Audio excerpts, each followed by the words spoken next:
welcome to everybody. I know that we have more people coming in, but we're going to get started. And I'm going to keep my introduction brief. My aim here is just to kind of frame up really why I'm here and the background on why the interest to Regulation A has been so fascinating to me. So first, I want to thank Stephen Brock, CEO of Medical Funding Professionals and the sponsor of this event. Stephen, thank you for pulling this together and getting it organized, and for your enthusiasm around what's happening in the market.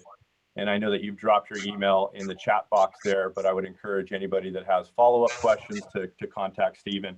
And Rod, thank you, Manhattan Street Capital. Thank you for really letting us tap into your expertise over the next hour or hour and a half. I have learned a tremendous amount from you in a very short period of time, and I'm looking forward to learning more today. And most importantly, thank you all for being here. I know everybody's busy, and in this environment that we've been in over the last year, we have embraced the Zoom, if you will, but there's been some Zoom exhaustion as well. And so I know that you're all busy and you're taking time out of your busy day to be here for us. So thank you for being a part of this, and we hope to make it as useful as possible. I'm Scott Pentel. I'm CEO of Life Science Intelligence, and we are a Medtech focused market intelligence and advisory firm. We support and advise venture-funded medtech and health tech startups, all the way up to the biggest strategics in the world, companies like Johnson & Johnson, Medtronic, GE, etc. And we also work with financial folks, professional services companies that have an interest in medtech. And one of the things that we do as part of our advisory business is we hold an event. It's called the Emerging MedTech Summit. And the purpose of that event is to bring together early stage companies and provide a platform for them to get in front of sources of capital. It's a tremendous event. And one of the things that we love about it is that in some small way, we get to help early stage companies get a technology into the market to ultimately help a patient.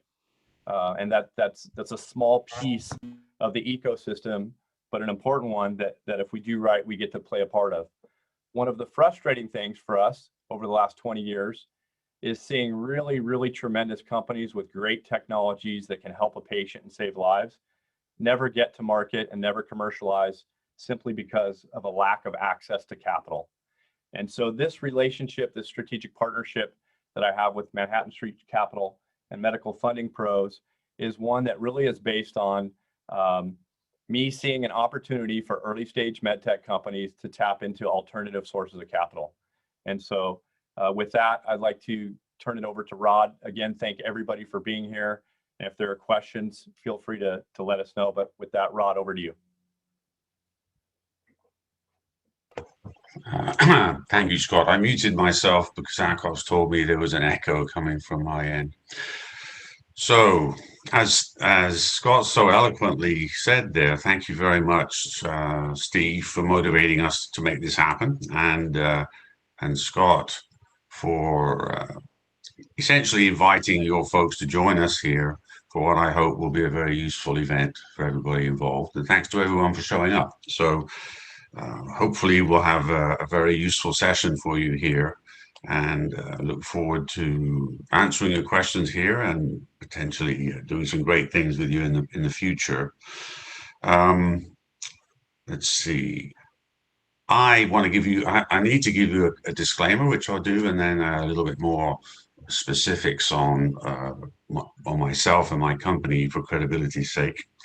The disclaimer is, although I'm talking a lot about all the various aspects of share issuance and debt issuance and things of that type here, I'm not an underwriter, I'm not a broker-dealer, I'm not a valuation professional. So I'm giving you these pieces of advice as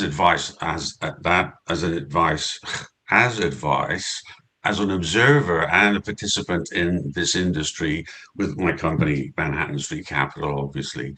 So we're heavily involved in Regulation A+ offerings, in making them, helping our clients make them, but we do it in a legitimate manner that doesn't require us to be any of those other professionals, but does require me to be careful what I do and say, as well as give these kinds of disclaimers.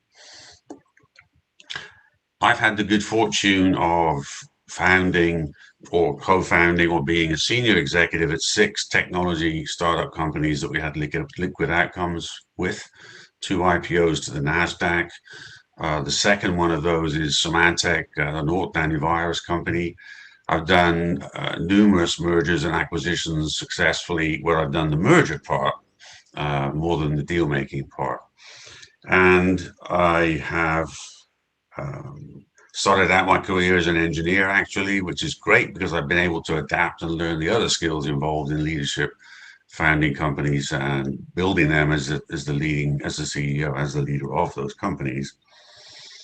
I launched Manhattan Street Capital in the summer of 2015 because I found Regulation A+, which had just been announced, to be a very well-written regulation that serves a huge market. And so in my opinion, it was, and I think I'm suited to doing this, helping companies that need to raise capital do so. It's taken longer to grow so far than I expected. I'll get into the metrics later, although it's accelerating rapidly as we speak, because COVID literally caused a lot of people who weren't paying attention to pay attention in this newly spare time at home in front of their computers. So we're experiencing as an industry that is online investing has grown up very rapidly in the last 12 months. So we focus as a company mostly on Reg A+ offerings, bringing all the various components together to make them as successful as they can be. We're selective and we're on board and we participate in them. And we've learned a lot along the way. And I learn by observing others and I learn by what we experience directly, obviously. So that's the purpose of this session, is to leverage that knowledge to you so you guys can decide if it's an appropriate instrument for you this time or at a later time, and how it compares to the other options that you have. Please feel free to post questions in the chat section over there. We'll get to as many of those as we can, starting at the sequentially, as well as focusing on those that we can add value with. And with that, I'll move on. The agenda here is what was said in the earlier agenda, just that I've adjusted the contents of the blocks a little bit. The first item will be what companies and stages of companies can use Reg A+ realistically, and what are the advantages of it and what it is. Schedule for a typical Reg A+, the listing options after having completed it, how to make it a success, what mistakes to avoid, and lastly, the SPAC options. What SPAC options do you have, given that the topical nature of that subject? Okay, so I'm going to start off with what companies can use Reg A+ successfully. It's a common misunderstanding that you need to have revenues or you need to have 30 employees or something to use Reg A+. That is not the case. A lot of companies that are early stage have used Reg A+ successfully. It's actually far more about how exciting is what the company is doing, how big is the market. Time till revenue isn't relevant. It matters depending on the specifics. You know, if it's impossible to take your new device and get it through the relevant testing for 4 years, and you make it clear that that's the case, but it's addressing a serious need that's very exciting and needs to be addressed, then we could probably raise money for that. It isn't about how long it is. It's about how big the need is that we are satisfying and how attractive the market scale of the company can be when it gets there. I'm going to sort of digress a little bit into some misunderstandings that people have when they're assessing should they or can they or do they like Reg A+. The question is that people ask is, when can they take cash out of the bank during the raise process? And if you are not buying an asset or buying a business, buying a building or a big expensive device, you can do escrow closes every week from the beginning. There is no need to wait. The offering documents have to be written in that way, which isn't difficult. no, essentially you can do a zero minimum raise in Reg A plus, and you can have the maximum be flexible. We can set it to the maximum, which is $75 million per year, and then it's up to you how much of that money you really need to raise. So you give yourself the flexibility to raise more if it goes easily, if it goes well, and adjust the valuation of the company along the way to account for that. And another one that people can get concerned about is, I've only ever had 6 investors so far. How many investors will I have? Will it be 38? No, it'll be thousands, depending how much money you raise. But that isn't as big a hurdle it isn't as big a hurdle as you would think in real life. I've never yet had a company that did a Reg A plus that was complaining at having so many investors. The logistics are handled by the transfer agent. And if you think about it, it's what every public company has to deal with and does deal with successfully. We haven't seen any situations yet where, one investor thinks he has a right to call the CEO every week for an hour and complain about things or shoot the breeze. Have not seen that. It's the type of people that are investing online in a Reg A plus are often a different breed than we're used to. They're more Main Street investors, which I'll get into more later. And I think another one that matters greatly, though, is where does Reg A plus fit best? And I'll get into that more a little bit later. But essentially, the motivations for the investors, think of them as optimists, because most of them are. Institutions that participate aren't optimists. They're, seriously looking at the scale and scope of the opportunity with a very hard-nosed approach, obviously. We didn't have institutions participating a year and a half ago, but now we do. But the Main Street investors, who will be the quickest and easiest to reach, if they care about what you're doing, if you're making a device that addresses a need that they personally care about, that's the easiest solution. If the financial upside in the company is such that they want to be in it because they can see it bringing them great returns in the future, then that's another reason that they'll want to invest. If the market is too small to have a big upside, and if the product itself is addressing a need that the consumer investors, Main Street investors, don't even understand, that's something where we should use another method of funding, because online fundraising probably isn't going to work in Reg A plus or via other methods. Fair enough? I can answer more questions on that later, and I'll talk to it in different ways as we go through this. So now I'm going to talk about what is Reg A plus, and then I'll go into why it's, what are its strengths. I won't look at the questions yet. Honest, it's distracting to do that. I'll stay with the flow here. So what is Reg A plus? Anyone can invest from anywhere, as long as, which really means, in Canada, it's difficult. You have to go state by state and ask permission to get their investors in. And internationally, you can't raise money from Iran, Iraq, and North Korea. That's the US's perspective. And technically, at the moment, people have raised money in many countries around the world. Technically, the financial regulators in those countries could say no. And if they did, then one would stop doing it. But that has not happened yet. So you can raise money successfully anywhere in the world, except for the few problem countries that the US blocks. It's a great instrument to bring liquidity to the investors and to the insiders in a company. I'll get into that more later. It is actually a public offering with a capital P and a capital O, but it's not an IPO unless you go list the company on the NASDAQ. That's an IPO, but it is a public offering as far as the SEC is concerned. Of course, you can lock the shares for whatever period you choose, or other instruments. You can lock them, then it isn't really public anymore because there's no liquidity.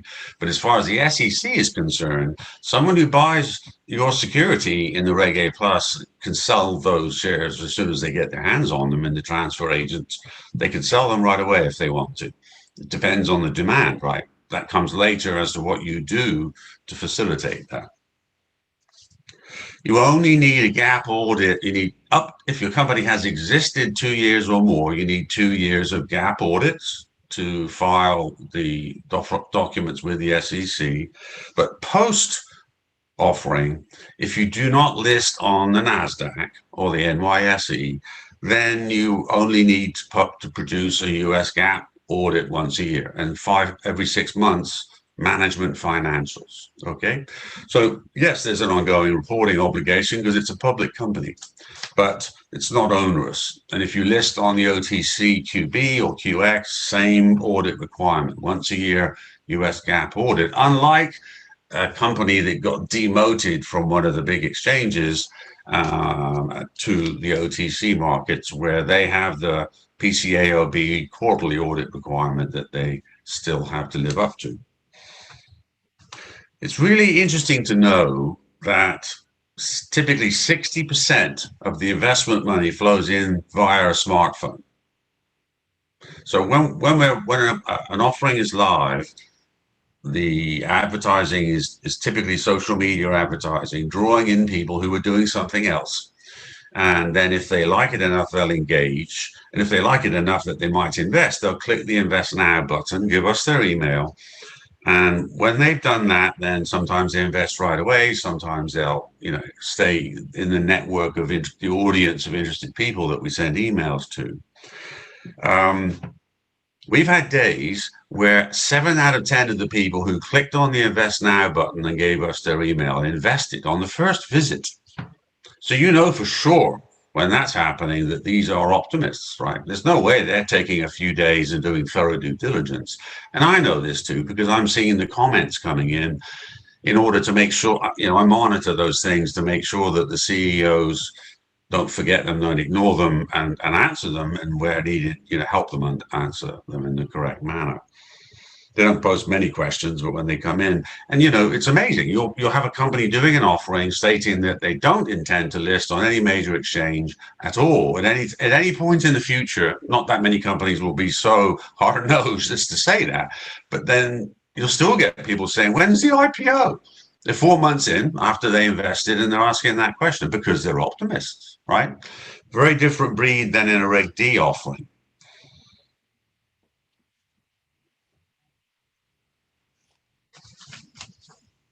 I mentioned the reasons they invest.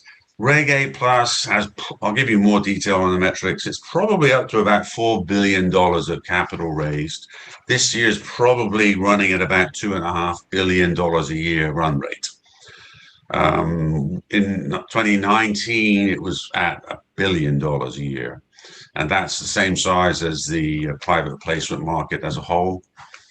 In my view, having done research before I launched this company, when Reg A Plus is known everywhere that it can be used, I expect it to be about a $50 billion a year category of financing, $50 billion a year raised. That's my expectation.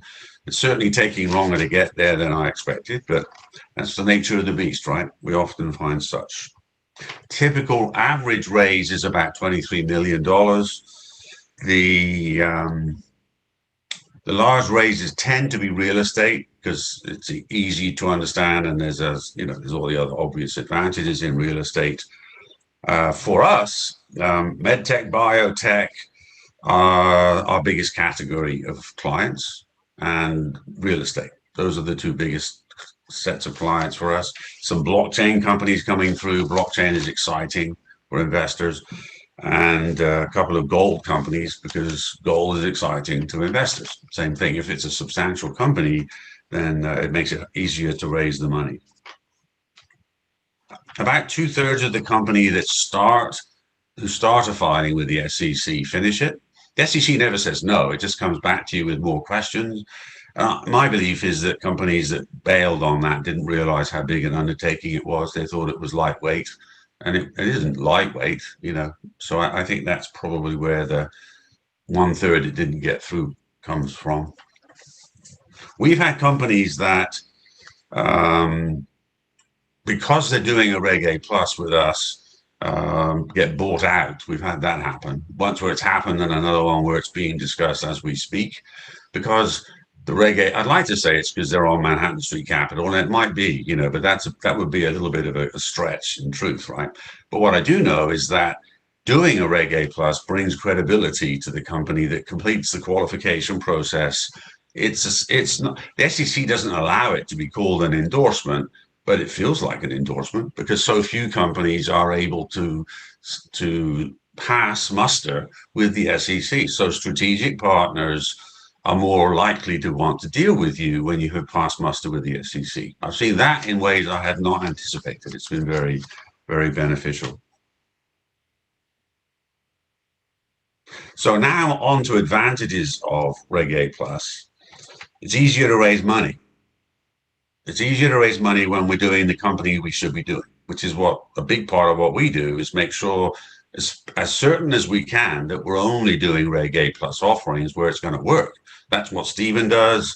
That's a big part of what we do is we don't want to waste everybody's time. We want to work on companies where we know based on our experience and what works that we're doing a deal we should do. But when we are, then it's so much easier to raise money from Main Street investors. And now I have to say, for the first time, I can say this, that institutions are taking these offerings seriously. And as long as they're dealt with in the right way, they are participating in a big way. That's a whole new twist.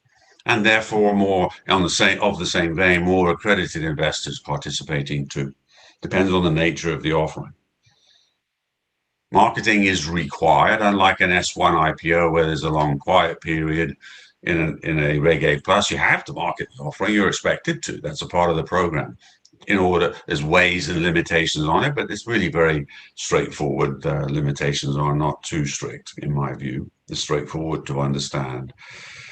The process of getting a Reg A plus through the SEC is much easier than an S1 IPO. So it's a lot less burdensome than you might expect. That's a big advantage of it. You are allowed to change the share price as you go. If you change it within 0 and 22%, you notify the SEC and then change it. You don't have to ask permission. It can be raised in small increments as long as it's done in the proper manner, which is restricted, as a way to reward the early investors and as a way to incentivize people who are sitting on the fence spectating to invest as long as it's done properly. And if you want to, let's say your actual need is to raise 10 million, but that happens really easily for some great reasons, then you say, you know what, let's do 25. You can pause, do a share split or double the share price, whatever kind of approach you choose to take. Then you go to the SEC requesting that change. And during that time, you'll pause with the raise, but they don't judge the merits of the valuation or the share price. So that's typically a 2 or 3 week turnaround, as long as you don't change anything else. So don't change anything else. And you have great flexibility as to how much money you end up raising if things go well, or if you have a bigger appetite because there's a need for capital that you hadn't planned. There aren't many places you can do that. There aren't many offerings where you have that flexibility. You can use the proceeds of the raise to fund the ongoing costs of conducting the raise, as long as the offering is written properly. That's a nice thing. Especially, so few companies want, if the problem with buying an asset, let's say you need to raise 20 million to buy a company, you have to fund all the expenses until you hit 20 million and then you close escrow. That's a very expensive journey, right? Whatever it costs, if it's 10% or 12% cost of capital, that's a lot of money you had to shell out up front. So we don't have clients doing that because, that's so expensive.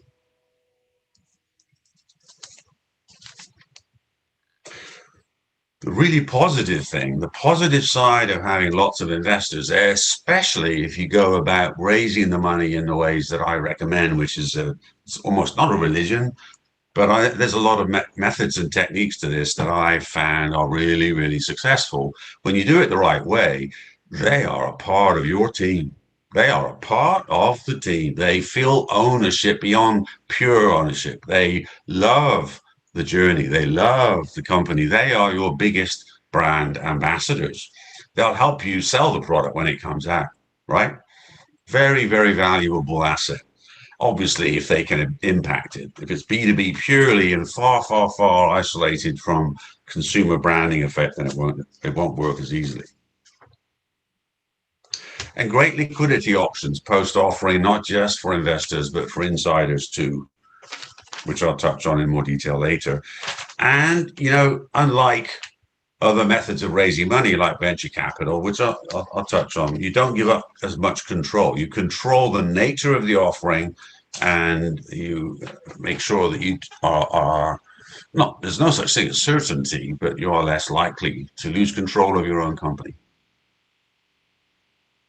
Why is it better than venture capital? Valuations are substantially higher in Reg A plus, and you're not giving away board seats. You're not bringing in one or two powerful investors who end up redirecting the company and maybe even firing you.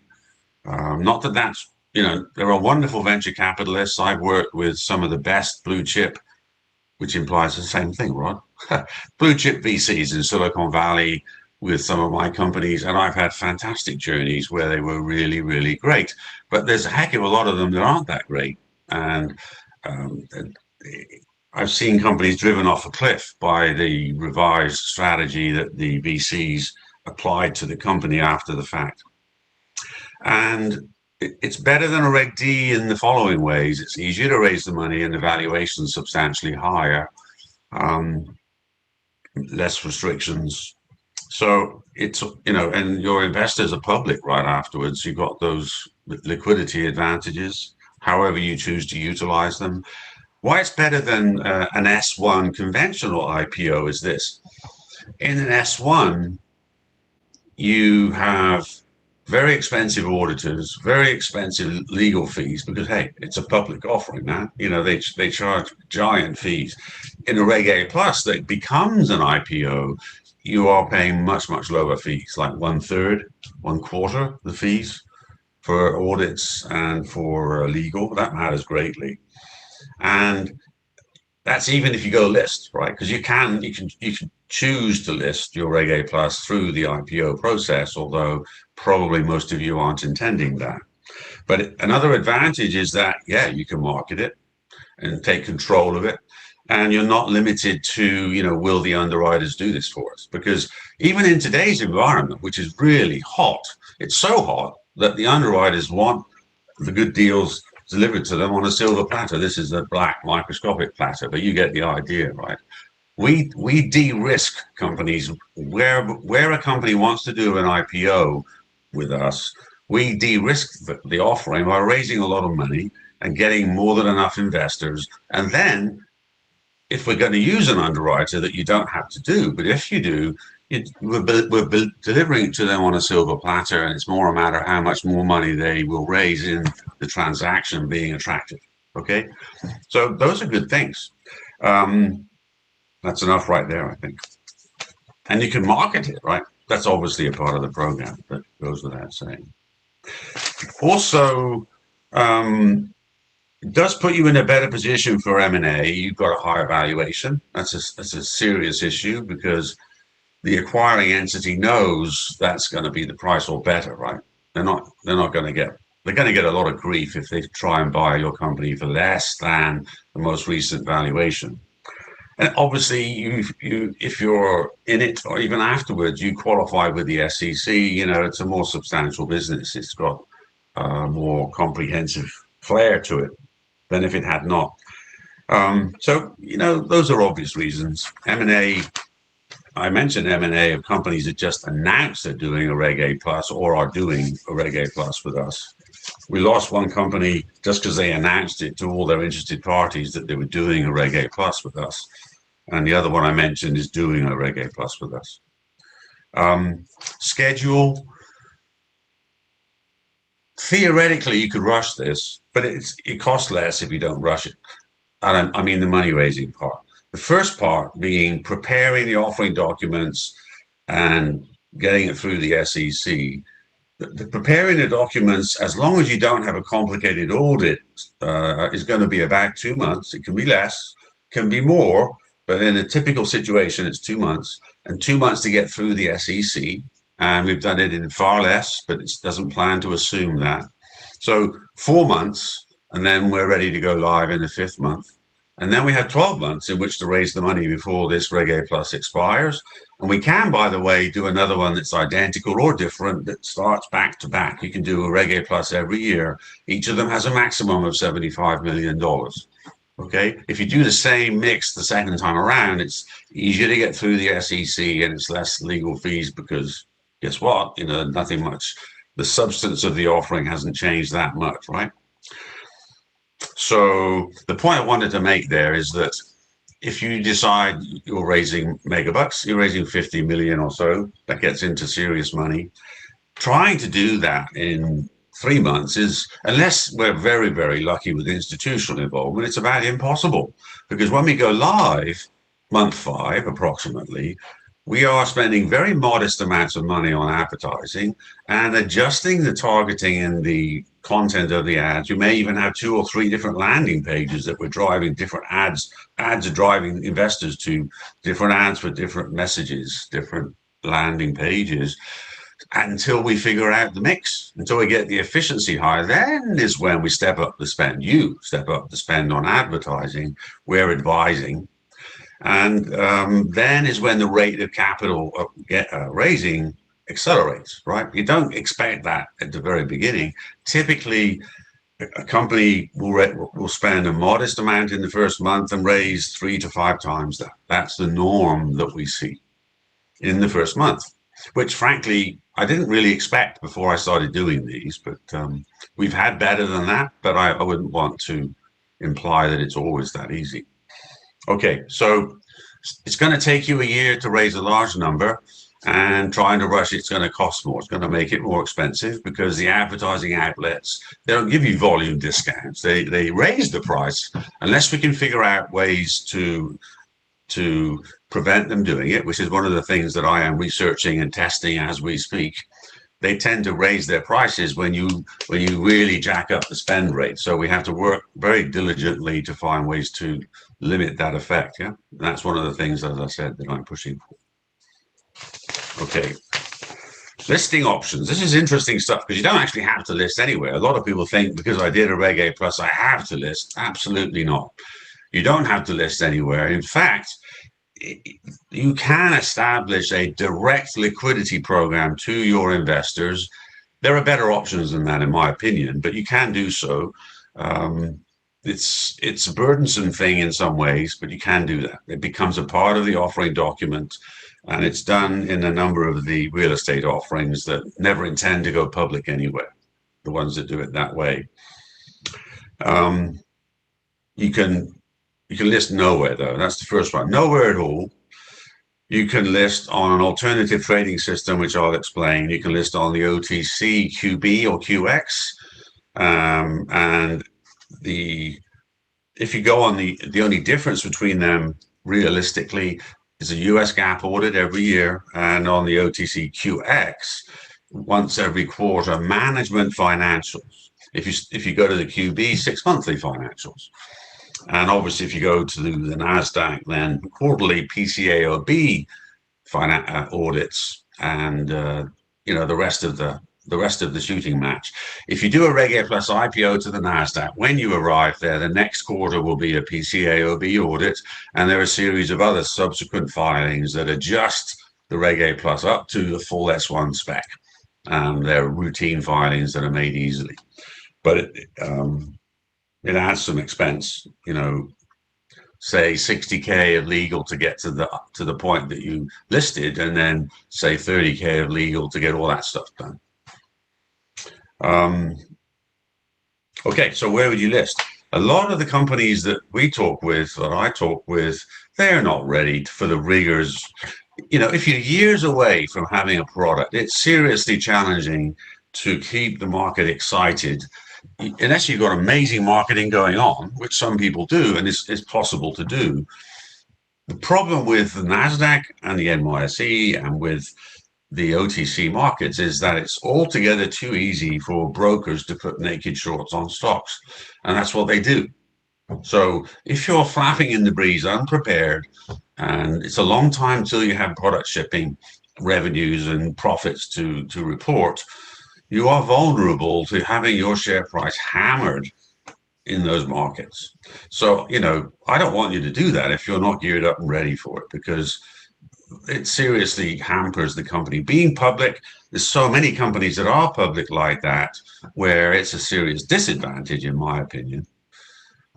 So I don't want you, you're going to do what you choose to do, but my recommendation is only take on a listing on one of those exchanges if you're ready to handle the rigors of being there. Okay. That's where the ATS comes in to me as being a lovely thing. ATS means Alternative Trading System. It's a new development. Regulations have changed over the last few years. I expect there was one more regulation change about a year ago, I think. It's a broker dealer can establish an ATS. There are a number of them now. They're still early and young. And you can list your security on those exchanges for a modest price, probably about 10K a year, and 10K a year to file with the states to get the ability to resell your security for its liquidity. So you've got 20K a year expense for that. But all of the investors are liquid then. And it's just a matter of buying and selling with no shorts and no naked shorts. So you don't have to mess with worrying about, you've got a strategic meeting coming up. Imagine this, the company's kicking ass and doing great, but you got hammered in the stock market. And now you're having a strategic meeting with a partner you really need, and you have to spend the first half hour defending your share price, or really explaining why your share price got decimated over the last 3 months. You don't want that, right? Unless, you just don't want that. In my opinion, having it quietly trading on an ATS, the enthusiasm for the company will determine its price, unless if you're really concerned, you market it. You could even do a tiny Reg A plus every year, and the selling price of the Reg A plus then will determine the selling price on the alternative trading system, right? That sounds like a very self-centered idea, but I don't mean it to be that. The point is that there's no naked shorting. It's a simpler life, and your investors do get liquidity. So that's the main thing. When they're putting in their money, they don't expect that they'll need it, but they would like the option. They'd love it if you go in public to the NASDAQ and they're going to get an obscenely high valuation. They don't love it if you go out there and get hammered to death, right?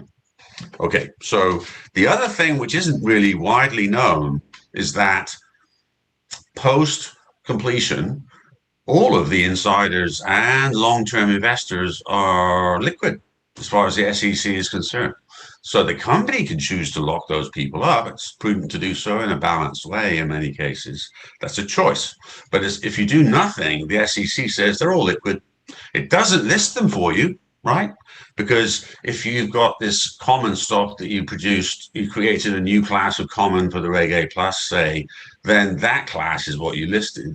And if you want to list other classes to make it easier on your founders or on your past investors, then you can do so, or you can offer them an option to convert the class of stock that they own, right?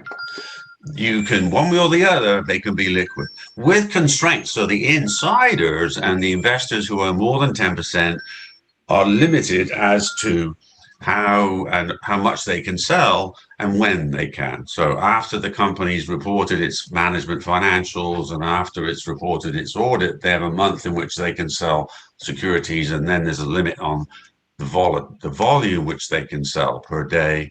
So, if you don't have much liquidity, it's going to be a slow sale process for them.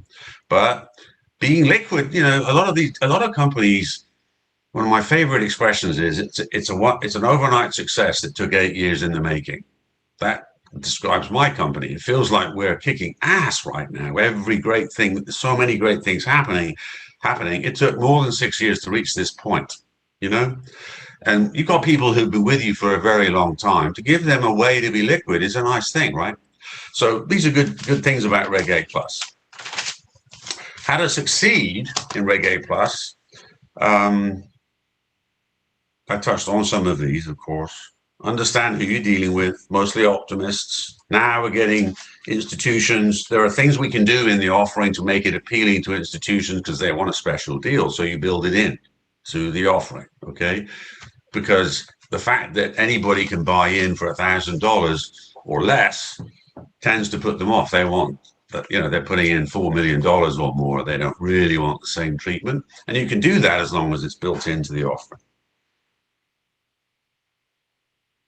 social media advertising is the primary source. If you don't have a giant following, which most of us don't when we haven't got a product out there yet, then we're down to creating demand by one means or another. Generally, it's social media advertising. Internationally, it can be a bit of a different mix. Constantly learning, but basically that's what it is. And having a social media presence helps. If you've got a large fan base that you took the time to build, doesn't actually cost that much. That's a good thing to do ahead of time.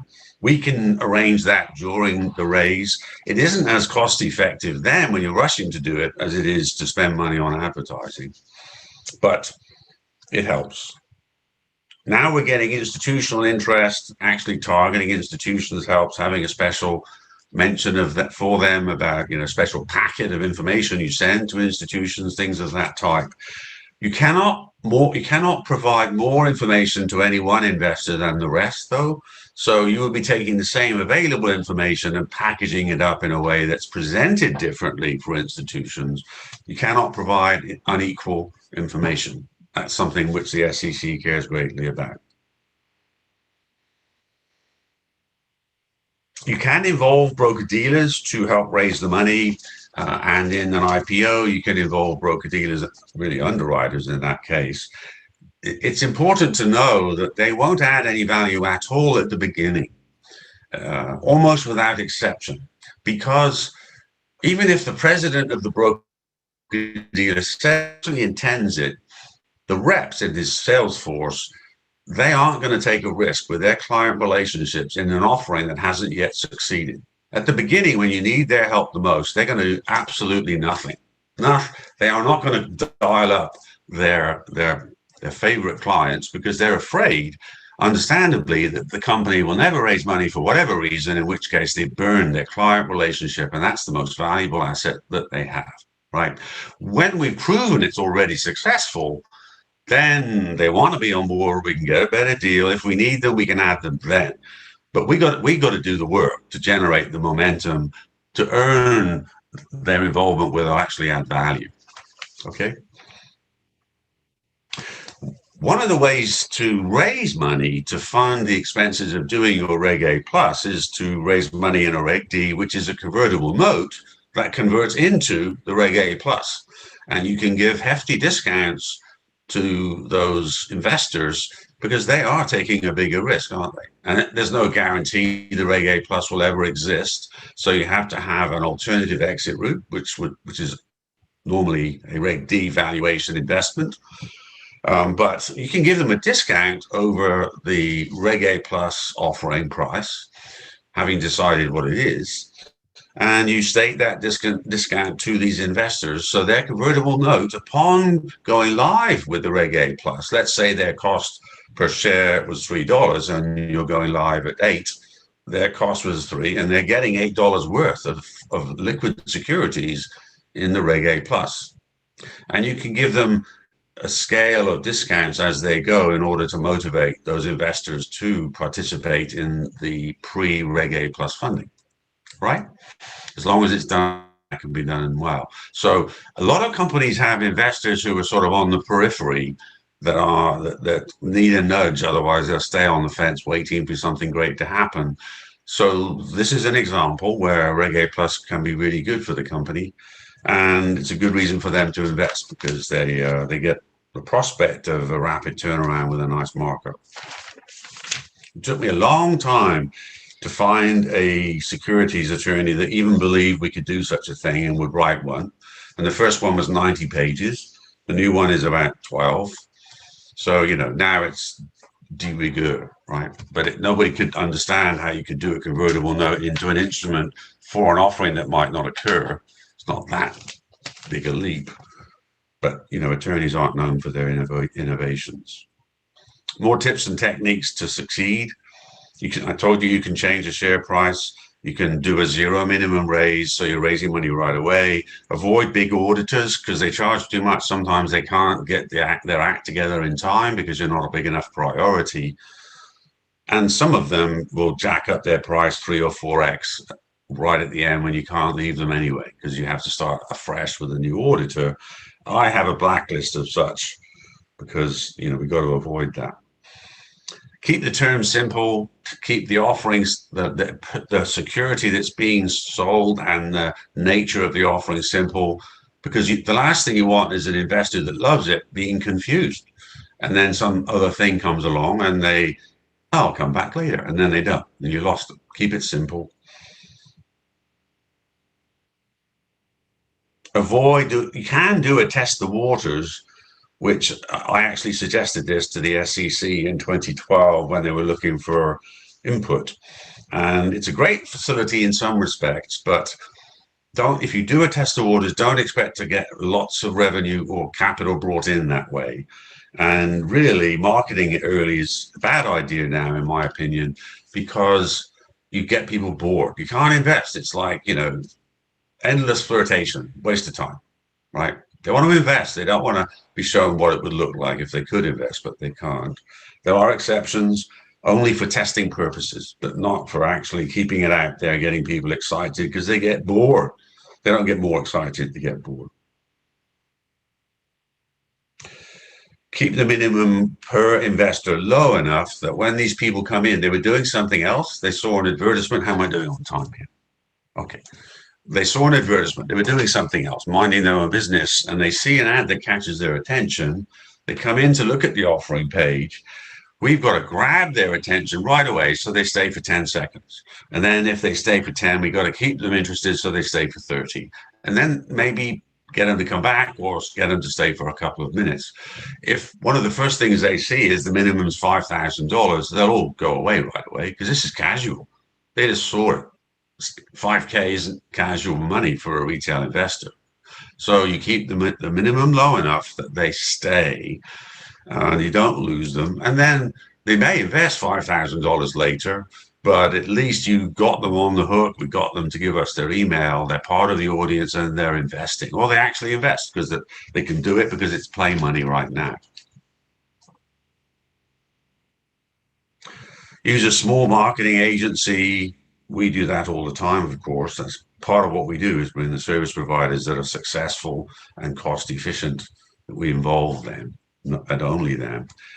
The bigger marketing agencies have obscenely high expectations about how much the advertising should cost, and their fees and their hourly rates are far too high. You just can't afford to use them, so we never do. Nothing against them personally, but they're just excessively expensive. It's like a production line. We bring in agencies that are really talented with something to prove, and then they get too big for their boots sometimes, and then we let them go and move on to the next because we can't afford their prices anymore up there. Rod, can I ask you a question? Yeah. Just while you're on the subject here, we're talking to a Medtech, medical device, largely audience. And one of the things that attracted me to what you guys were doing is the fact that we're all obviously doing business and trying to make money, but we're trying to make a difference as well.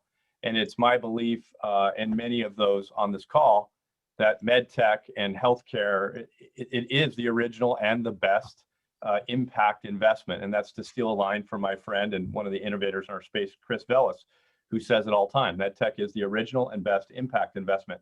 Talk to us about how the fact that what we are all doing here on this call is largely impact technologies, how that factors in to that investor that's sitting at his or her desk that sees an opportunity about maybe a technology that would touch his life, his nephew's life, or somebody's life in the past. Talk about impact investing. Right. So before I do, I want to say that I am predisposed to do companies that improve the world and improve people's health. I am predisposed to do that. That is who I am. So I love it when we bring companies to market that do this, right? And that's a big part of why most of our offerings are biotech and medtech, is because it's not just my opinion. It's because they engage with the retail investors want to do things. They want to help Ethel, their aunt, who's suffering from agonizing pain and killing herself with regular painkillers, right? Or they want to help people who are addicted to opioid-based painkillers. As we know, that's a big thing. So it's huge to me personally to be able to do good while doing well, if you know what I mean. And that's the nature of human beings. And we provide them a way to vote with their feet, right? So imagine, I don't have to imagine this. We brought a company to the market that was doing had a very good biotech product to treat people who to stop metastatic cancer. And the most valuable use of it is for triple negative breast cancer. And anyone who's experienced or been exposed to people that get triple negative breast cancer knows how malignant it is. So stopping metastasis of that cancer is vitally important. You know, it's that kind of offering which it gets people who, there's so many people that know how severe it is. That's biotech, I know. But medtech, when it's affecting people's lives, that's one of our most successful offerings right now is a med tech company, right? In terms of the rate at which they're raising money and the efficiency and the interest they're getting from the right quarters, because they have huge commercial potential because of the value of what they're doing and the scale of the need. And at the retail level, because people care, right? And being able to say to yourself, yeah, I'm not just watching, I'm voting with my feet. Doesn't matter that it can't happen right now. I don't have anywhere else I can put my money to good work, right? That's a huge part of the successful offerings in a Reg A plus situation in my actual experience. So thank you very much, Scott, for bringing that up. And I'm sorry I didn't already convey it because it's a key thing. When it doesn't work as well is when people don't understand it. You know, if you've got an ailment that we're going to be dealing with that is not known, then it's a more of a challenging sale, right? But that's always the case in life, isn't it? Okay. If you were to use a broker platform, don't, because they charge lots of money and they don't add any value for the money. You don't get the return. We are not a broker dealer out of deliberate, as a deliberate strategy, because it seems to me, just like Amazon has been for a decade displacing brick and mortar stores, you know, one could say too much so in recent time. What are we doing? We are taking what used to be done in a brick and mortar manner, you know, with pounding the pavement and things, and converting it to an online basis. So in the long run, I think that broker dealers will transmogrify into different types of outfits. So my intention is to, what we are already doing, bring the cost of access to capital down, because that's what we should be doing, right? So that is a part of it, and being able to do IPOs is another part of it, and making it easier to invest, so that if we were a broker dealer, every investor who signed up, who was a new investor, and most of them are new, would have to answer the FINRA required, the FINRA regulator questions, which takes about 45 minutes to an hour. No one wants to put that level of effort into making an investment. They don't need another brokerage account anyway, you know. Anyway, so avoid broker dealer platforms. Avoid tier one of Reg A plus. There's a lot of confusion with it. Tier one is irrelevant. It isn't useful. It's too expensive. There's so few examples that it works in. Probably 1 or 2% of capital raised this year in Reg A plus will be tier one. Tier two starts at 0, doesn't start at 20 million or 22 million. It starts at 0 and goes to 75 million. That's the one to go with.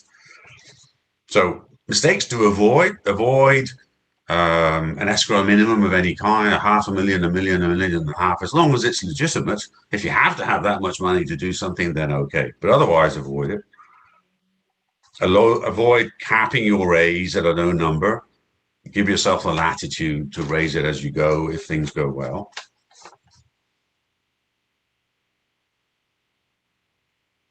If you go public to the NASDAQ using Reg A+, the NASDAQ requires 2 years of operating history. Well, most medtech companies have been operating for a long time before they reach the point that they're ready, but that's a requirement.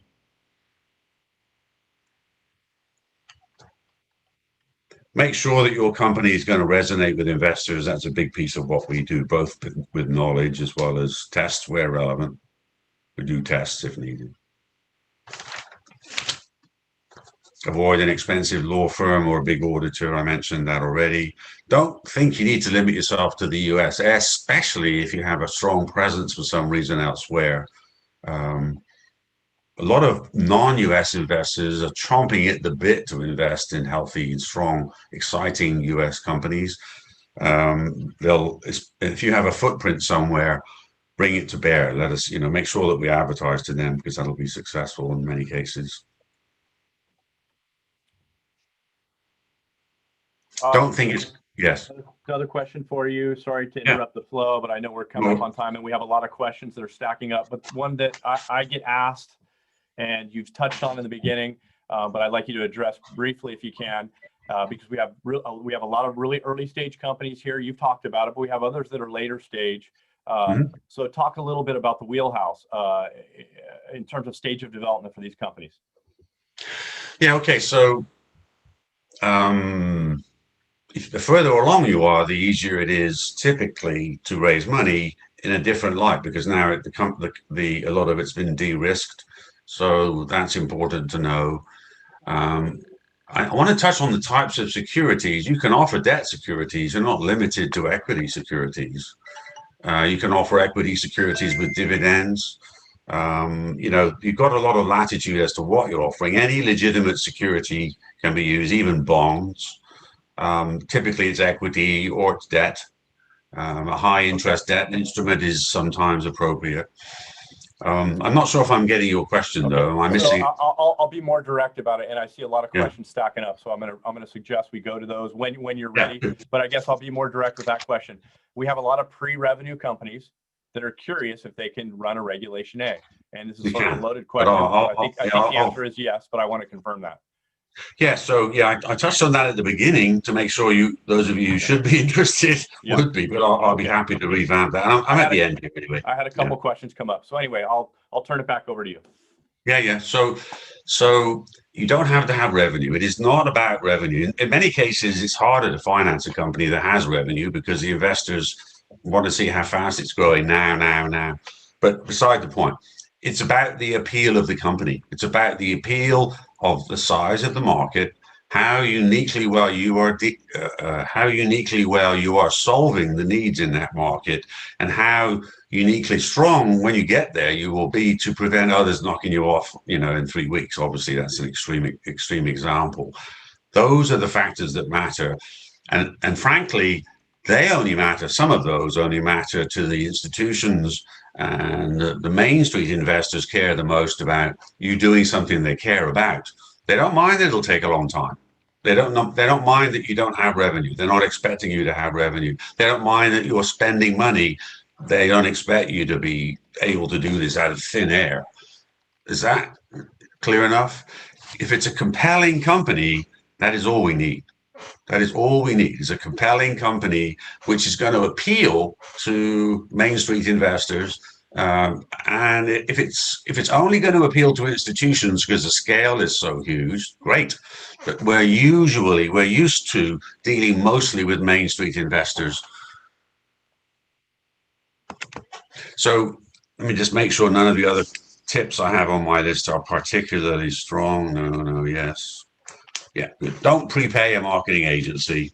You don't want to get stuck with an agency that's no good and they've got lots and lots of your money. We had that happen recently where the client didn't ask my opinion, and I would have said, don't use that agency. And he gave them huge dollars and they didn't deliver, and then, wasted money. Okay, so Scott, please feel free to ask questions. I'm going to start at the top of the list. If you would like to ask them, that's fine. I think they're pretty sequential. Why don't you start at the top and jam through them? All right, fair enough. Want me to tee them up for you? No, I'm good. Get past our stuff. Yeah, the fees that are associated with this process, you've got an audit, and that expense varies hugely with the nature of the complexity of your company for the past 2 years. So that's very hard to predict. Securities attorneys range from, for a non-IPO, 30 is probably the lowest. 30K is probably the lowest, and 60K is the highest I would want you to pay for the securities attorney. There are attorneys that charge a lot more than that, hideously more than that, but I wouldn't want you to use them for that purpose. So the other component parts, there are some fees to us. We charge $10,000 a month for consulting for 9 months with warrants that match that. And if it's confusing, just ask later. We'll get into that. And while listed, 5,000 a month while live on our site. And we charge $25 admin fee for each investor.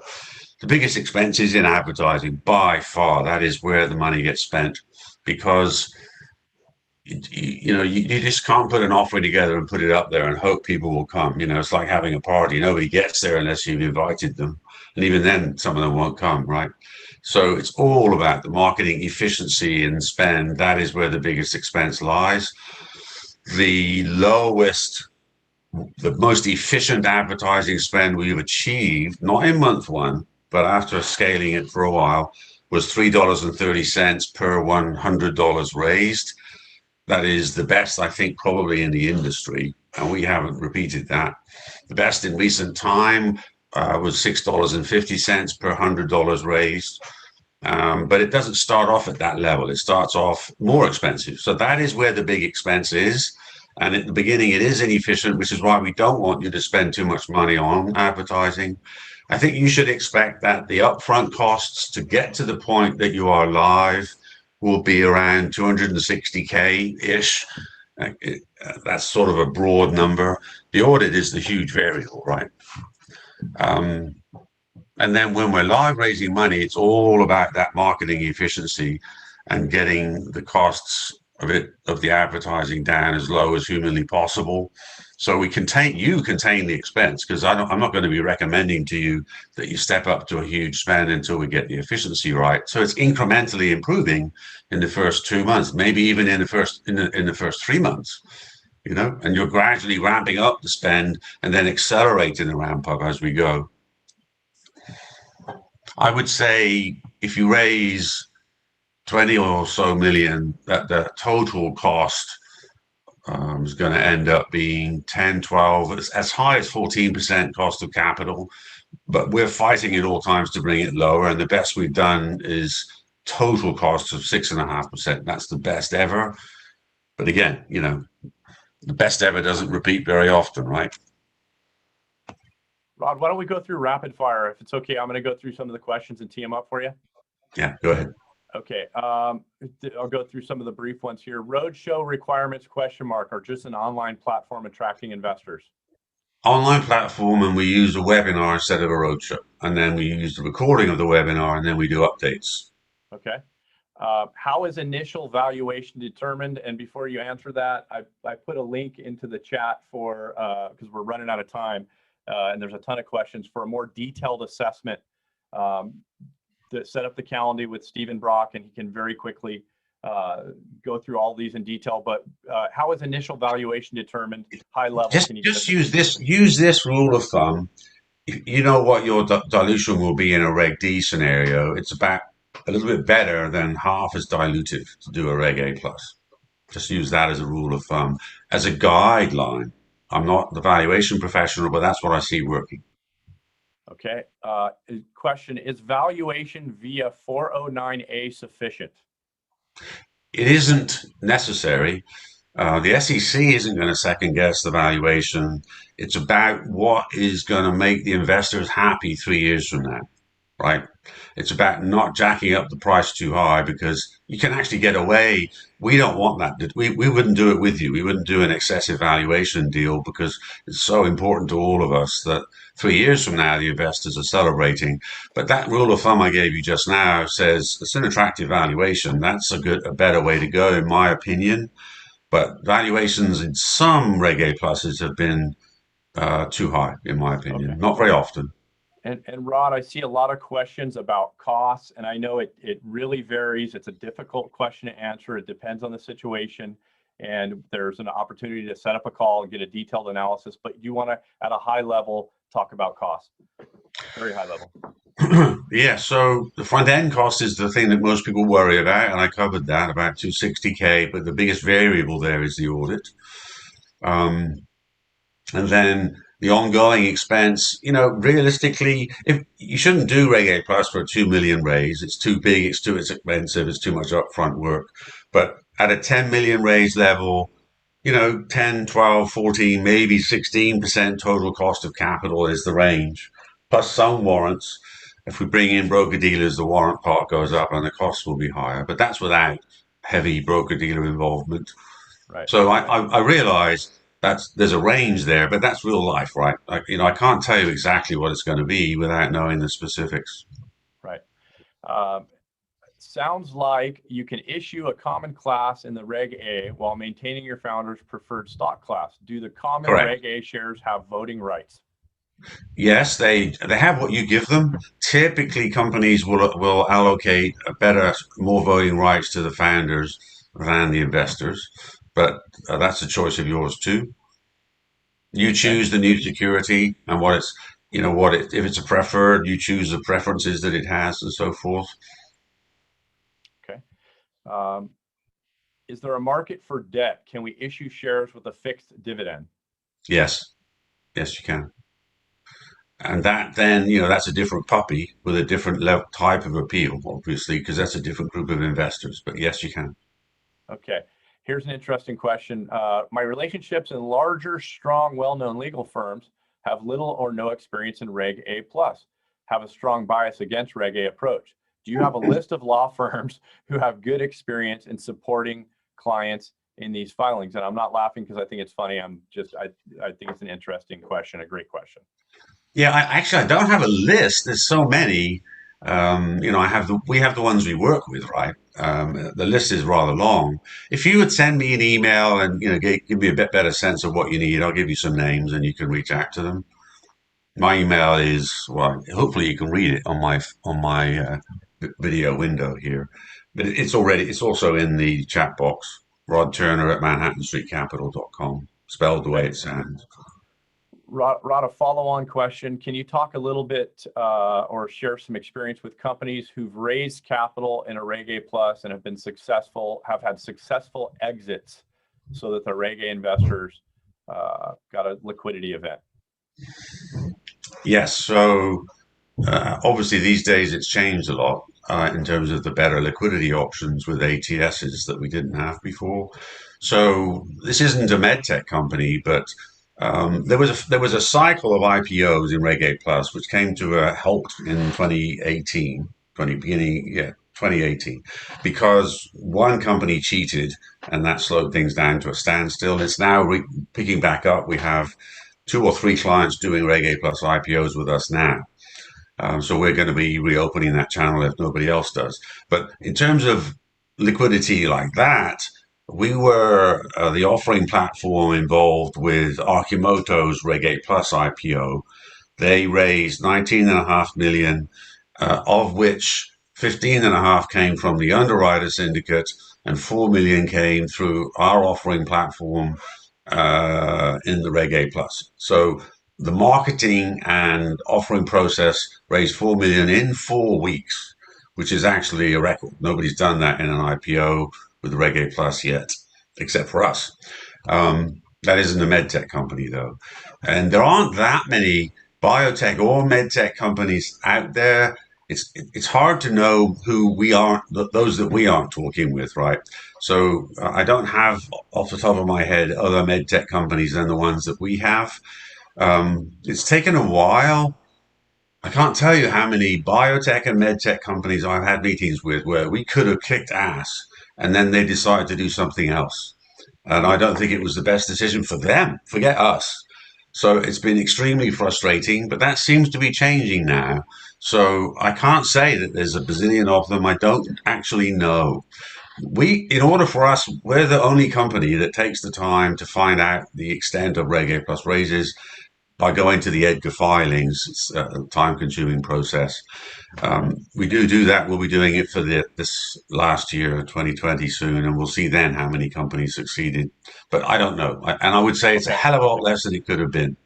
Okay, Rod, we're running up on time, and I know we want to respect everyone's time, but can we do just a real quick, hit on a couple more questions here before you make final conclusions? Yeah, and again, I want to encourage everybody to schedule a call with Stephen Brock. I put the Calendly link in the chat. We can go through a detailed assessment because I don't want to miss questions. Quickie, does advertising so the for, typical, go ahead. go ahead. Does Sorry, advertising go ahead, for Scott. Reg A have to comply with FDA regulations? Again, something we can talk about in detail, but high level Yes. response to that. Yeah. Yes, I mean it has to support any regulator that's involved. So I see a question about liability. The liabilities of raising funds are heavily impacted by how well the offering is prepared. You put risk factors in for everything, and the investors have to click and to observe that they've read the offering documents. So far, there has been no legal activity that I'm aware of from investors about Reg A plus offerings. That isn't to say that it'll never happen, but so far it has not happened. It's a major focus of our efforts, both to stay clean with the regulators and make sure we're not liable with the investors. No guarantees, but so far it's been good. Scott, do you want to ask something? Yeah. High level comment. Can you provide high level comments on SPAC on SPACs? We didn't touch on them. Oh, yeah, right. So, but there's a question there. You have to have your headquarters for the entity raising money in the US or in Canada. It can't be offshore. You can form an entity here as long as it has real people in it to use Reg A plus. SPACs. So the relevance of SPACs is there someone out there that wants to buy your company, really, right? That's really, you're not really going to go out and suddenly do a SPAC of your own, although you could, theoretically. More likely, the question is, can you find a company that would love to buy you? And there's a stack of SPACs out there that are funded that are looking. On our homepage, we have the SPAC Finder Matchmaker service, which is currently free. It won't be free forever, but we're building momentum there. It's free. Just go and use it. It helps. And if you can find a company that says they're looking for what you do, approach them. Maybe they'll buy the company. To me, that's the real use of SPACs right now. You could do your own SPAC. We can do a SPAC with you, but if you do it in a Reg A plus, it's actually an attractive option to pursue. It's certainly not something. It's different than a regular SPAC, the way you would do it, but you could do a SPAC, given that you already have a business in the first place. That's the restriction in using Reg A plus for a SPAC. You can't do it where nothing is done in the company yet. It's going to only be buying stuff. You could do that in a S1 format. In a Reg A plus format, you have to have a business already. And guess what? All of you do. Otherwise, you wouldn't be on the call. Does that answer the question on the SPAC? Yep, Sorry? I'm sure that folks are dropping off as time requires, but for folks that do want to stick around, that's great, and thank you. And we'll continue going through the questions. There's another question regarding marketing spend. I don't know if you have any visibility to this that you can share, but what is the average marketing spend per $100 in general? Yeah. Average cost. Yeah. I don't know that I don't even have an average. Okay. We track everything, but I'm going to say 8%. Okay. The thing you need to know is that whatever number it is, we are working to get it lower, right? Maybe not the advertising agency, but I am, and my people are challenging the agency to get it as low as it possibly can. That's how we hit $3.30 or 3.3% with that company. It was already working well. But that doesn't guarantee that it's going to be a low rate, right? That's a fact. That's a function of making sure we're doing a company we should do with an offering that's going to resonate. That's the front end load. And then, of course, it's about excellence in marketing with the right people, which is what we do. Do you want to ask another couple questions, Scott? I'm happy to answer them. I'm going through the list here. I think out of respect for everyone's time, we should wrap this up. If you have any final comments, Rod, and any open questions that weren't answered, we'll go through them and we'll either address them directly if they're private in nature or generally if they're public in nature.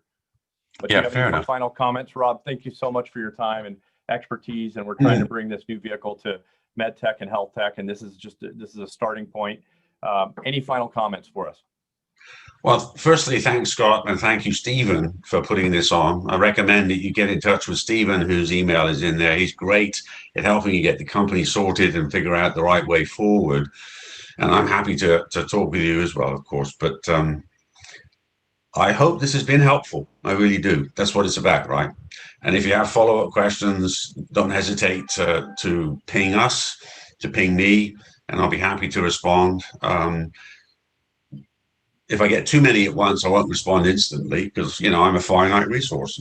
But we'll get back to you. I'll get back to you. I won't delegate it to somebody else. And I love what you're doing. You're helping humankind. That just resonates deeply with me and with Scott and Stephen. You don't know us, but we're of a kin. You know what I mean? We're good people. Scott's a great guy. Stephen is a great guy. It's it's a good thing. You know what I mean? I love it when I'm working with humble people that are good, and we have that here. Thank you very much, young man, Scott, and you, Stephen. Thanks a lot. Thanks everyone for being here. Thank you for listening to me all this time. I love to speak, as you've gathered already. And I wish I could see you in person, but I'm sure that'll happen maybe next year at the event. And I suppose we should wrap up eventually then, hey? Yes. Thank you, guys. Thanks for the Right. appreciation. Thank you, everyone, for your time. It's been great. Yeah. Thank you, Rod. So we'll shut down now and have a great day and much success in whatever you're doing. Thanks. Thank you. Bye. Cheers.